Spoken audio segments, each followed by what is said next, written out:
we'll start with the release yesterday from Smith Entertainment Group, as Craig mentioned, owners of the Utah Jazz, who asked the NHL to, quote, initiate an expansion process to bring a team to the state.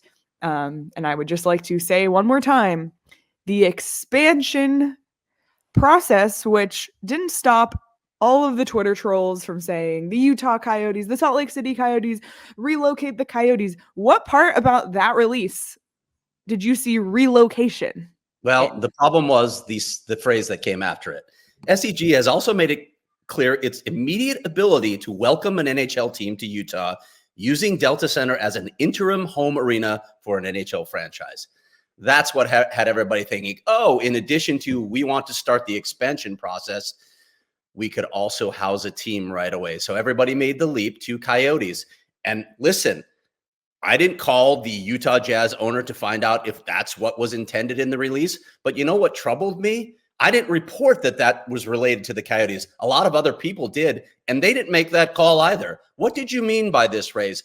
Instead, you know what? I'm just going to interpret it and then put it out there in the Twitterverse for everybody to see. That bothers me. You guys know I harp on this all the time. I probably sound like the grumpy old guy. Do the reporting. Do the reporting before you do something as irresponsible as saying this is related to the Coyotes. It's a simple call, and it's, forgive my French, it's the fucking job. So make the call and find out if this relates to the Coyotes. So I don't know what was intended. I haven't spoken to him, and I'm going to try now because apparently nobody else is going to do it. My understanding is Utah has requested an expansion franchise, not the Coyotes. So I want to get that out there first. I also want to talk about this other deadline that's been floated by multiple national outlets saying, well, the Coyotes need to have something by the All-Star break. They need to let the league know their plans by the All-Star break or it's gonzo. That is categorically false. The All-Star game is not a deadline for the Coyotes. We have heard it said multiple times by the league, by Javier Gutierrez, it's the first quarter of 2024. Whether that means the end of March or it strays, a couple weeks to the end of the regular season, I don't know. Deadlines are flexible, but the All-Star game is not a deadline for the Coyotes. That is inaccurate. Stop saying it again. Find out. Ask the question. And then when we're talking about reporting, if you can't get a response from the Coyotes, maybe try calling some other people here. Listen, I know that when you cover a team locally as a beat writer or, as any news outlet in the city, you might have more sources on the ground, whether it's in government or elsewhere, than people nationally might. But you got to at least try before you put out a report like this. You can't say, well, I tried calling the Coyotes. They didn't call me back, so we're just going to roll with this. I mean, try it. Again, it's the job. Do the reporting. Try and find other sources. At least say in your report, we reached out to X, X, and X and did not hear back. I'm so troubled by the incomplete level of reporting that exists on this story. And it's like I tweeted yesterday, same as it ever was. There's just not enough work that goes into these reports. Well said, Craig. Craig, and that's why, Craig, when I looked at this, and if I see and Joe or Jane tweeted out on their Twitter and they just go, here's what's happening, and they're not affiliated with the media, that's just their personal opinion. You know what? I get it. That's what social media, converse with your friends. It's like you're at the barber shop and you're just visiting. That's fine. But if you are a reporter, you should be reporting. And I think people look to reporters to give them news and look for reporters for what's happening in the world and look to reporters to find out what's really going on because they don't have the resources to find out what's really going on. And when they don't do that, it's frustrating for me because now that's the rumor mill stuff that gets into the locker room and affects the players, the staff, the trainers, the coaches. And it's unfortunate because it's not reporting. And if you're a reporter, you should report. And that's why I'm going to be flowers back to you, Craig. If I read Craig Morgan say it, Craig Morgan talked to somebody. Craig Morgan called somebody. He asked somebody. He knows something. That's reporting. And so I have opinions. I got a lot of opinions. You can just ask me. I still believe this team is going to stay here. I still believe this team will be an Arizona Coyote team for a very long time. I don't know that. I'm not a reporter. I didn't ask anybody. That's just what I believe. That's the difference between a reporter and an analyst. There you go.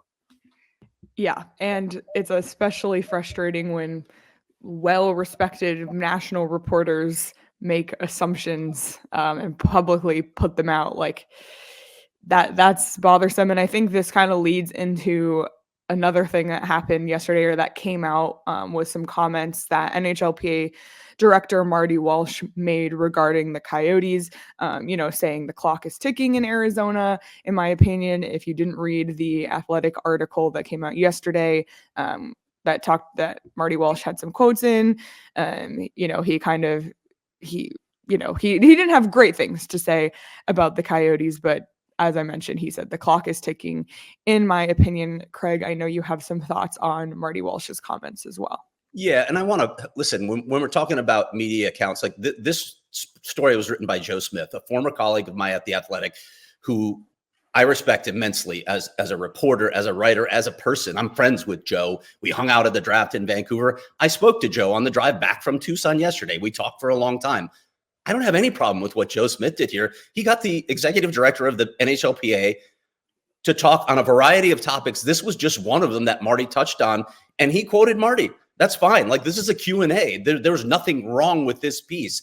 And also, I don't have a problem with what Marty Walsh is doing here. He is defending his constituency. That is his job, to look out for the best interest of the players. I get that. He's a spokesperson for the players.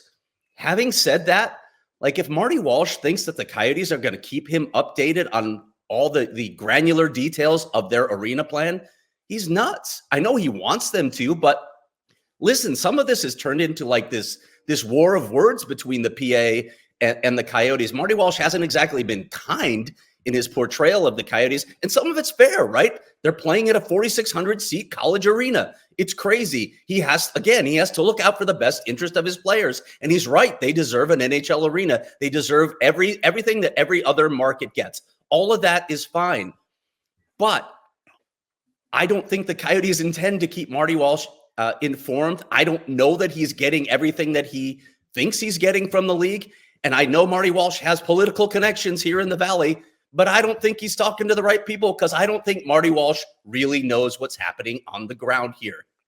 I think we're going to find out something very soon, like probably right at the tail end of the All-Star break. If things go according to plan, things change a lot, obviously, with a deal of this magnitude. But I would circle February 8th as a date to watch in this. But again, it's sorry, Marty, you're just not going to get the updates you want. And I don't think you have a full sense. Is the clock ticking on the Coyotes? Absolutely, it's ticking. We all know that. We keep saying that. They got to have a solution by the end of the season, or it's time to move on to plan B, whatever plan B is.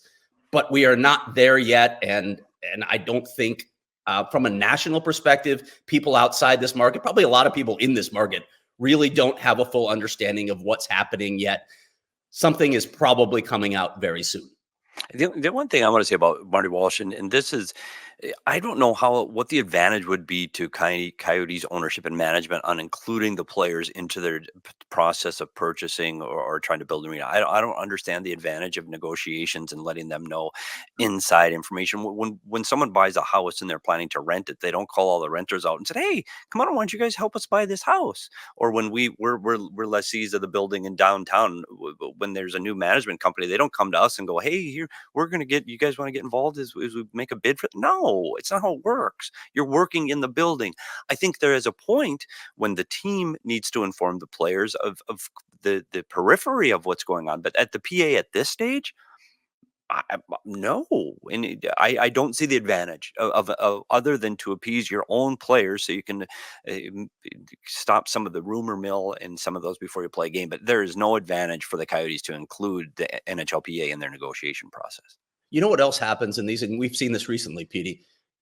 You pass along a piece of information. Well, it changes. It's the telephone game, right? Mm-hmm. Little facts change as it moves along the string of people. And the more people you tell, the more versions you get of that story. And there's also this notion like, a lot of people are like, the Coyotes need to say something. And then when Javier Gutierrez gets out there and talks, people are like, Javier Gutierrez talks too much. So what do you want? I don't know if there's a win situation here. Has it been too long? Probably. It'd be nice to have a solution by this point. And obviously we all know what happened in Tempe, and that sets sort of the stage for the frustration on a lot of levels, because that failed epically when we were told it was going to pass. But I don't know what the answer is here, what you say to appease the masses, because some people will say you're talking too much. Some people say you don't talk enough. I don't think there's a win situation. The only way you win here is when you release the solution. Couple things to add. Something Craig always says, and I'll always remember, is every source has an agenda. So keep that in mind when you hear any sort of comments from anybody. And those sources could be talking to reporters, right? Yes. And like then reports, I mean, like where did this All-Star break thing come from, right? Where does that come from? It's categorically false. It is not a deadline, but it's been put out by multiple people. Do they have the same source? Are multiple people saying it's crazy? But yes, everybody has an agenda. You're right, Leah.